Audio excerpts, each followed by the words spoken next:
ओम ओम ओम। तो इसलिए मैं सनातन के विषय पर बोल रहा हूँ। तो जिसमें पहले ओम का उच्चारण मैंने जो किया अभी, उसके बाद दूसरा मैंने कहा कि ओम मैं हूँ। 20 मिनट ओम का उच्चारण, 20 मिनट उसको करना है जो मैं कह रहा हूँ, फिर 20 मिनट शांत। तो जब आप इस ध्यान की विधि से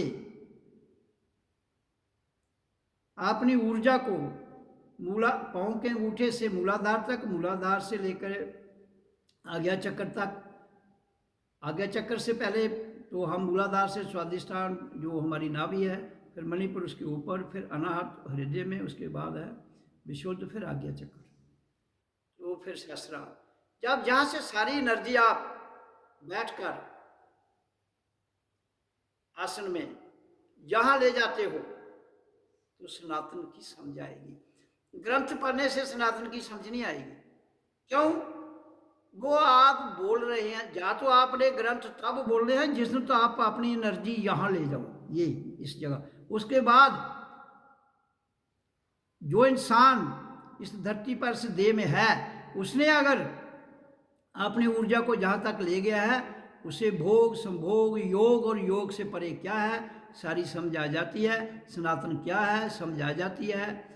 हम सब इंसान हैं। हिंदू क्या है, मुसलमान क्या है, सिख क्या है, ईसाई क्या है, बौद्ध क्या है, ये जितने भी संप्रदाय हैं उन सब के बारे में समझ आ जाती है। किताबें पढ़कर नहीं आएगी, स्वयं से आएगी। हम स्वयं से सत्य तक की यात्रा का वर्णन कर रहे हैं। इसलिए जब हम शब्दों के उलझन में पड़ेंगे तो सनातन की समझ नहीं आएगी। ये क्रिया करने की बात है। ये अभ्यास करते करते ही आपने अपनी ऊर्जा को एक दिन वहां ले जाना है।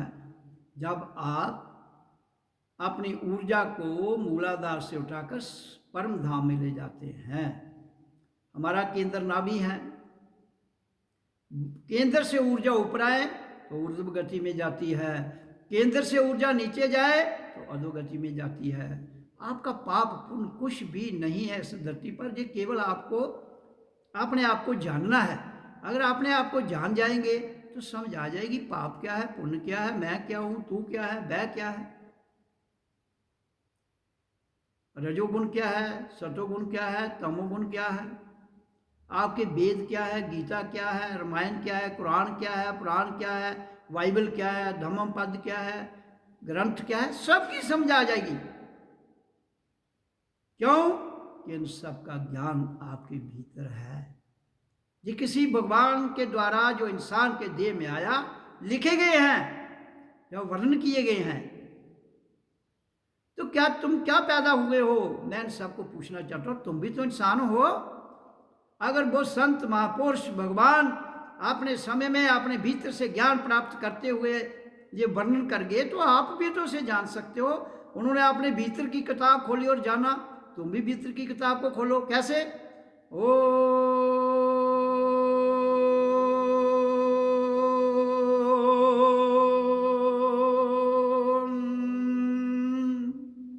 इसको करिए रोज 20 मिनट सुबह, 20 मिनट फिर दोपहर, फिर रात को 20 मिनट। इसके साथ जो 2 विधियां बताई हैं मैंने, शांत बैठ के 20 मिनट, 1 घंटा सुबह, 1 घंटा दोपहर, शाम को करो।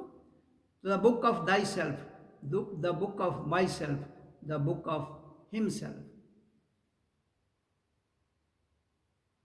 तीनों किताबें खुल जाती हैं। तो फिर कौन सी किताब आ जाती है?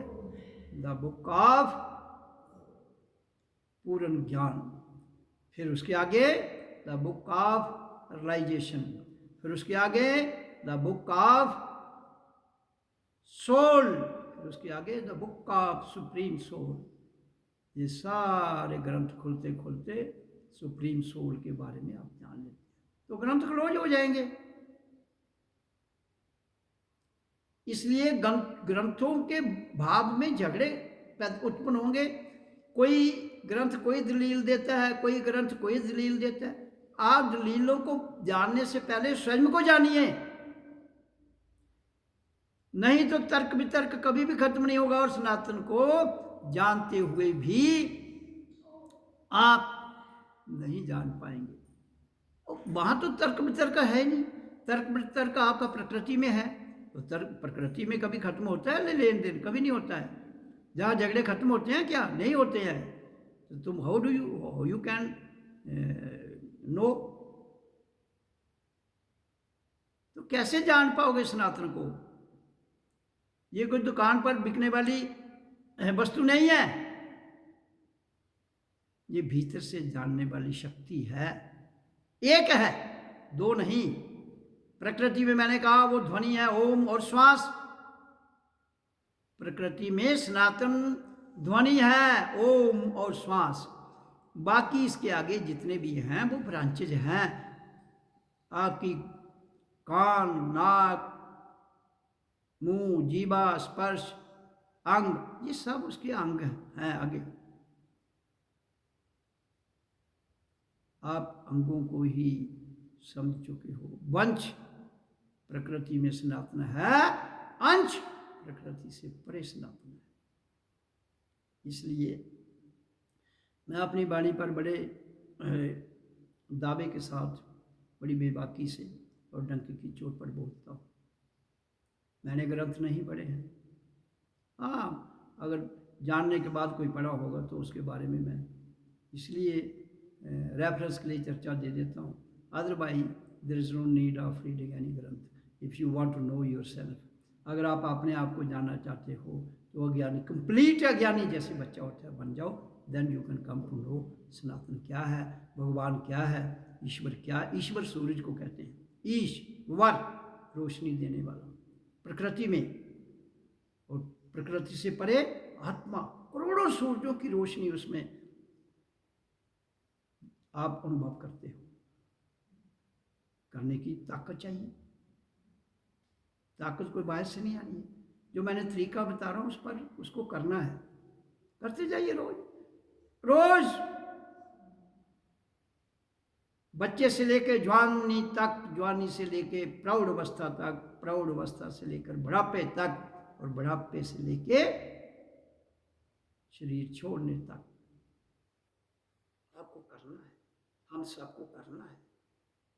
तब जाकर आपके ये बिचौलिए जो बीच में बैठे हुए हैं वो हट जाएंगे। नहीं हटेंगे तो भी उनकी कोई महत्ता नहीं रहेगी, जिसने तुम स्वयं को जान लेते हो।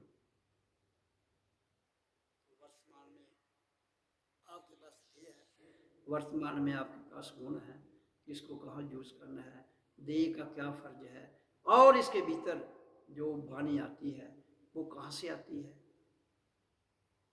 एक तो परम धाम से आएगी, एक प्रकृति से आएगी। परम धाम से जुड़ोगे तो वहाँ की ध्वनि आएगी, वहाँ का ज्ञान आएगा, वहाँ की सोच आएगी। अगर प्रकृति में रहोगे, प्रकृति में पूजा करोगे तो प्रकृति की बातें ही आएंगी। लेन देन के संबंध में आप एक्सपर्ट बन जाओगे, व्यापारी बन सकते हो, दौलत वाले बन सकते हो, लेकिन संसार का भला नहीं कर सकते। मैं कहता हूँ कि आप करोड़ों रुपए का दाम दे जाओ, करोड़ों रुपए की संपत्ति इकट्ठी कर जाओ, जिस दिन तुम्हें आत्मतीय ज्ञान की अनुभूति भीतर से हो जाती है, उस दिन जो तुम्हें एक जैसे पत्थर होते हैं छोटे छोटे, उसकी तरह लगेंगे। लेकिन इंसान तो पूजा के नाम पर भी इन्हीं पत्थरों को इकट्ठा करने के लिए पूजा करता है।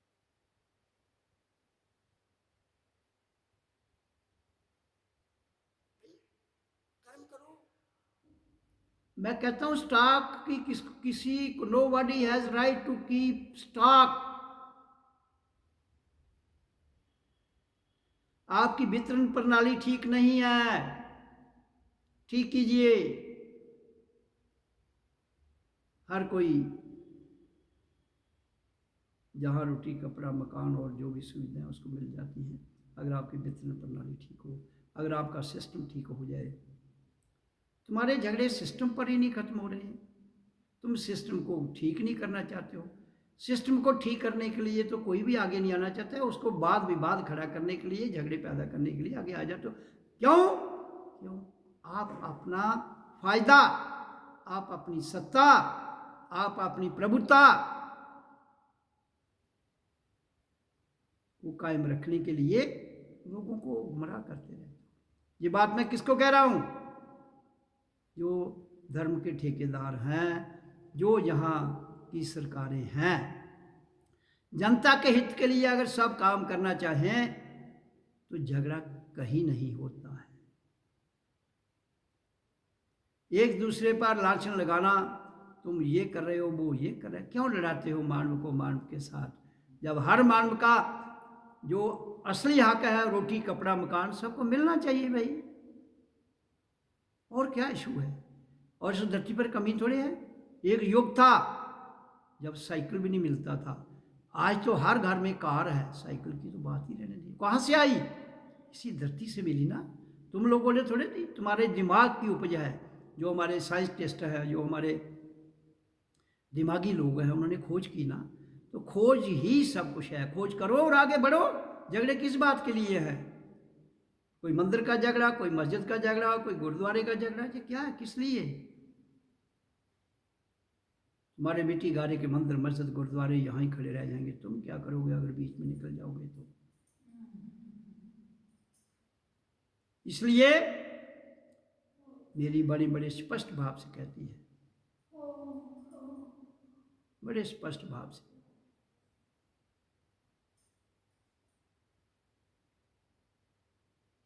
अपने आप को सिंपल जीवन, सरल जीवन में रहते हुए, चाहे वो सत्ता में बैठे लोग हों, चाहे वो धर्म गुरु हों, चाहे वो ज्ञानी हों, मैं सब उनको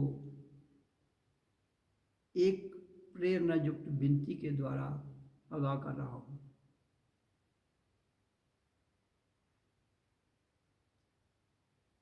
मैं बड़े स्पष्ट भाव में कहता हूं,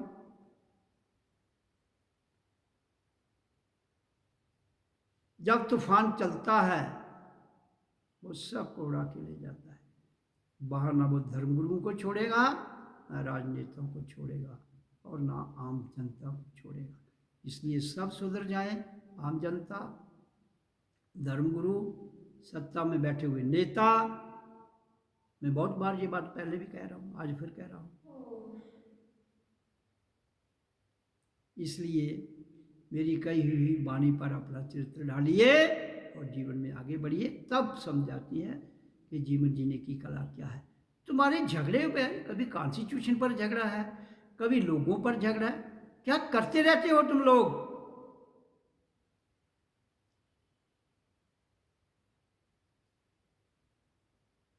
काम करो एंड गो हेड। एक दूसरे की टांग खींचने से आपके बुत्ते नहीं सर जाएंगे, वो एक दूसरे को नीचे लगाने से कुछ होगा ही नहीं। सनातन की दुहाई देते हो तो हर कोई सनातनी है यहाँ पर, हिंदू, मुसलमान, सिख, ईसाई, बौद्ध, जैन, सब उसी परम सत्ता की संतान है। तो जब एक ही परम सत्ता की हम सब संतान हैं, तो फिर तुम्हारे झगड़े जो है वो किस लिए हैं? हाँ, दिमाग मिला है, ऐसा अच्छा काम करो जिससे मानवता का भला हो, इसलिए आपको दिमाग दिया गया है, इसलिए बुद्धि दी गई है। अगर दिमाग और बुद्धि ना होती आपके पास तो आप और जानवर में क्या फर्क है? कुछ भी नहीं। इसलिए आपके पास ऑप्शन है मेडिटेशन और कर्म। तुम आए हो यहाँ मेडिटेशन और कर्म के लिए। मेडिटेशन इसलिए ताकि आपका दिमाग अहंकार में ना जाए, ईगो खत्म हो जाए। तुम सब लोगों के अंदर तो ईगो पनप रही है, एक को कैसे नीचे लगाया जाए, दूसरे को कैसे नीचे। तुम मानवता का बना करना चाहते हो या अपनी ईगो को आगे रख के जीवन जीना चाहते हो?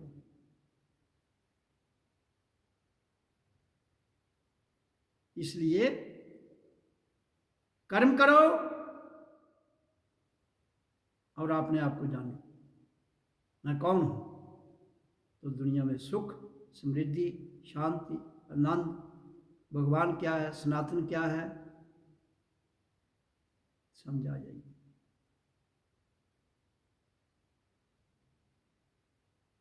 कर्म करो भाई, कर्म। ओ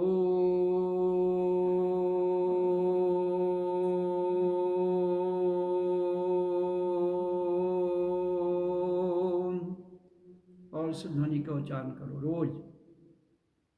1 घंटा ध्यान की विधि मैं बताता हूँ, सुबह एक, दोपहर को एक, शाम को। सबके लिए जरूरी है, इसमें मैं किसी संप्रदाय की बात नहीं करता हूँ, ये मानवता के लिए जरूरी है। तभी आप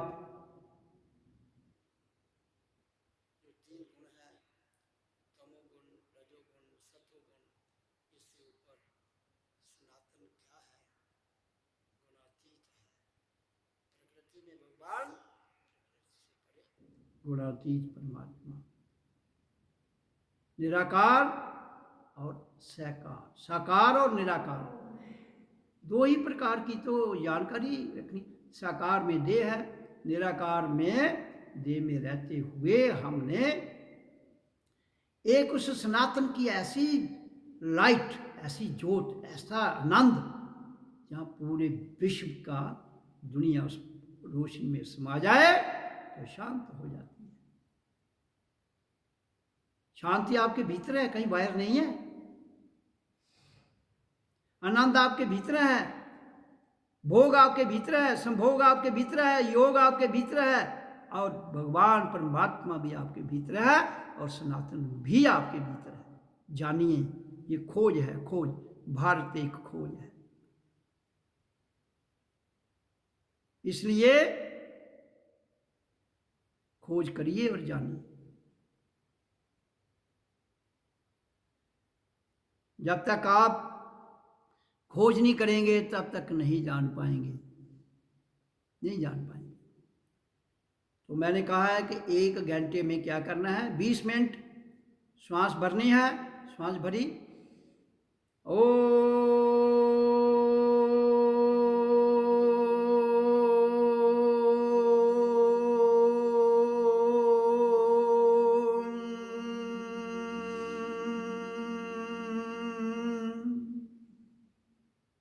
ये करना है। फिर श्वास भरनी है नाक से, ओ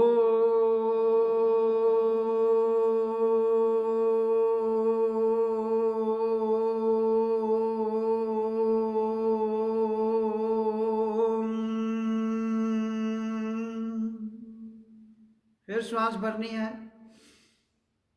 ओ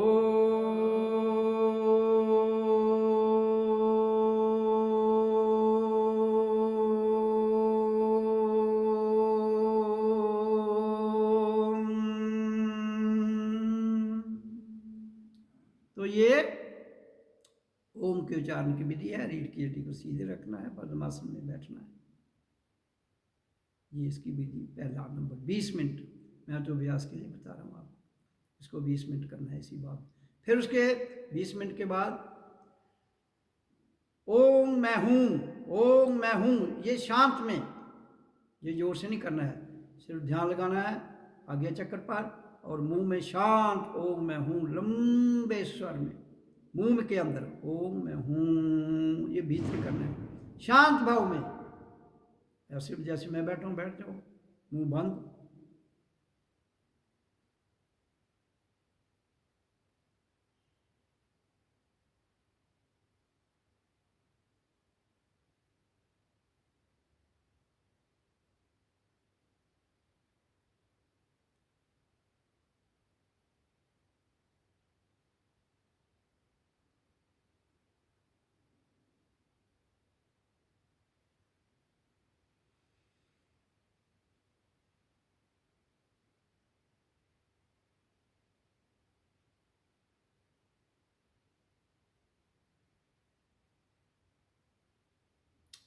शांत भाव में ये भी अभ्यास के तौर पर ओम मैं हूँ, ये किया, ये करना है, ये भी 20 मिनट के लिए, उच्चारण भी 20 मिनट के लिए, इसको भी 20। फिर तीसरा, बस शांत, शरीर को ढीला छोड़ दो, कुछ करना नहीं है, ध्यान आज्ञा चक्र में श्वास आ रहा जा रहा है, आंखों को बंद कर लो, बस महसूस करते रहो श्वास को, और आज्ञा चक्र में ध्यान, कुछ ना कोई ओम ना सोम, कुछ भी, कोई शब्द कुछ नहीं, बस रिलैक्स बैठ जाना है।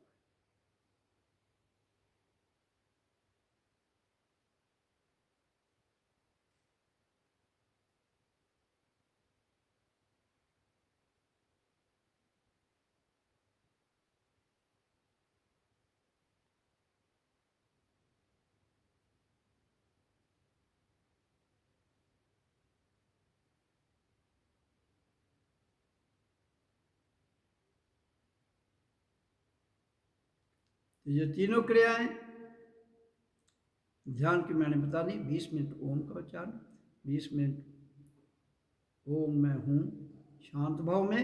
तीसरा कुछ करना नहीं है, खाली आंखें बंद करके ध्यान आज्ञा चक्र में जो मैंने अभी बताया किया है।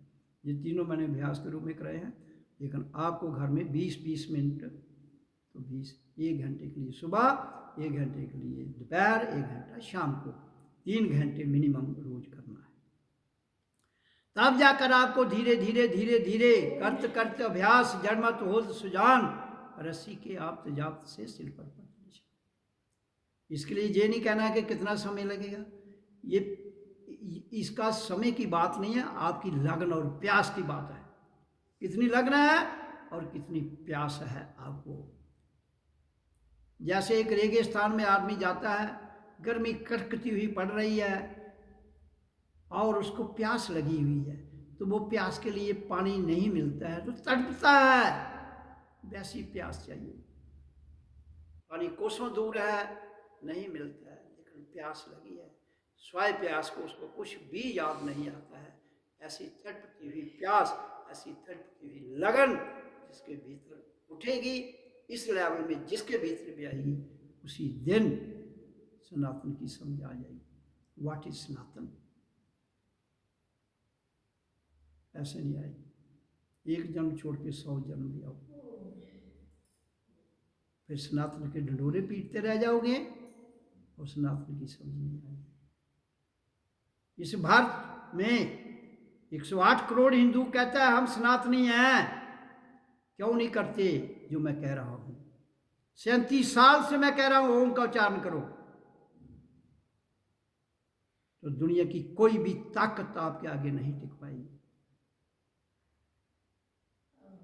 आप डंडे और झंडे उठा के घूम रहे हो, डंडे और झंडों में क्या मिलेगा? झगड़े, लड़ाइयाँ, मंदिरों मस्जिदों के पीछे झगड़े कर रहे हो, तो सनातन को जानने का प्रयास करना चाहते हो, कैसे जान पाओगे?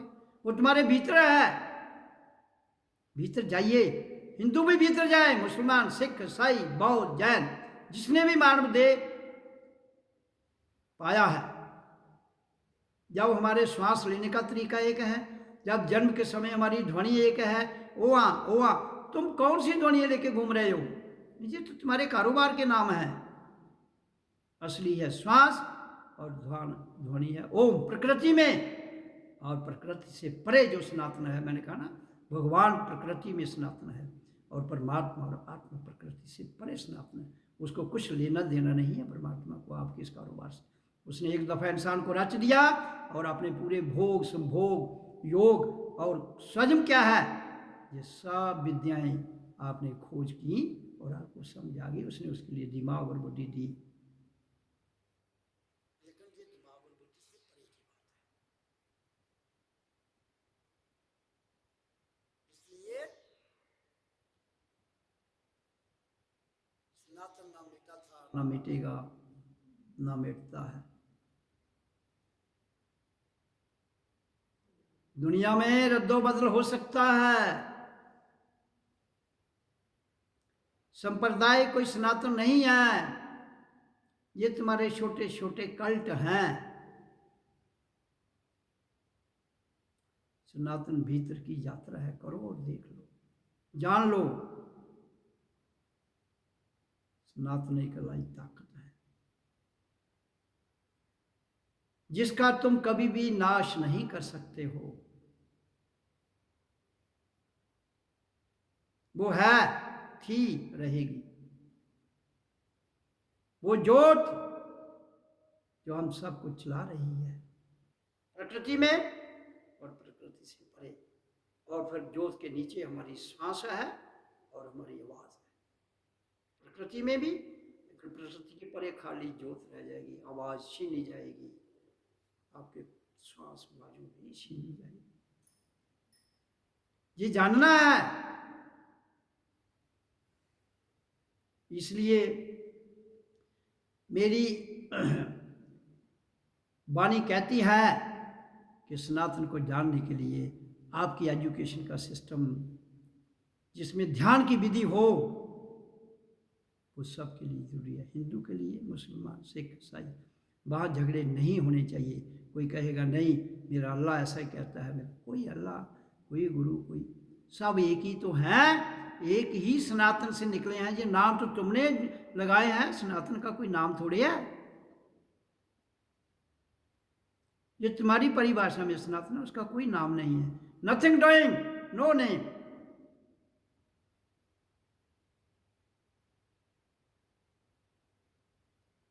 लेकिन प्रकृति में नाम खुमारी नानका चढ़ी रहे दिन रात। वो नाम क्या है? ओम। इसकी खुमारी जो चढ़ती है ना, वो नाम असली नाम है। इसका नशा जब चढ़ता है तो ये अमृत और जहर दोनों को भस्म कर देता है। राम अमृत और जहर से परे, विष और अमृत से परे सब कुछ। जब उसका सागर खाली हो जाता है तो विष और अमृत प्रकट होता है। फिर जाकर हम उसके आगे अपने आप में जाते हैं।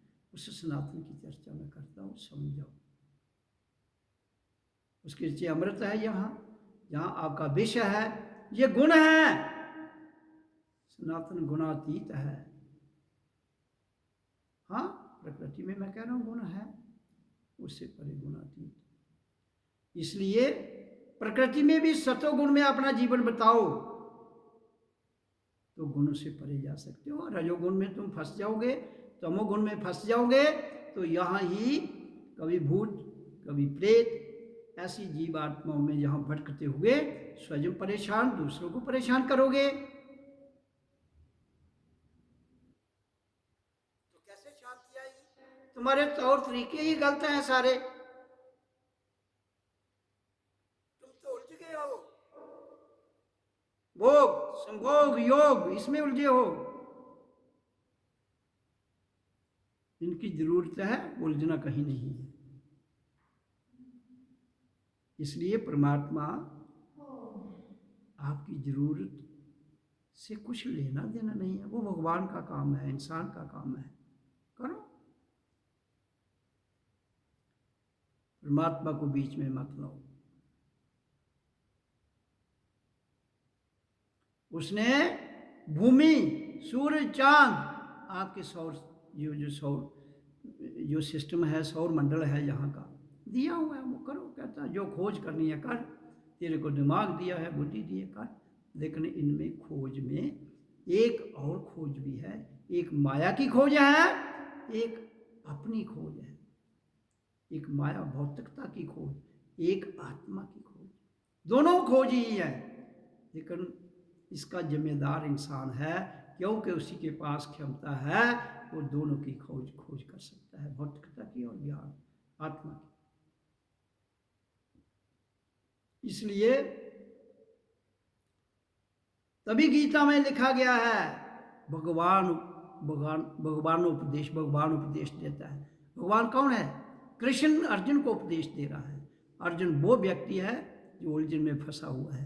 कृष्ण वो व्यक्ति है जो आत्म की चेतना को जानता है, उसमें लीन रहता है।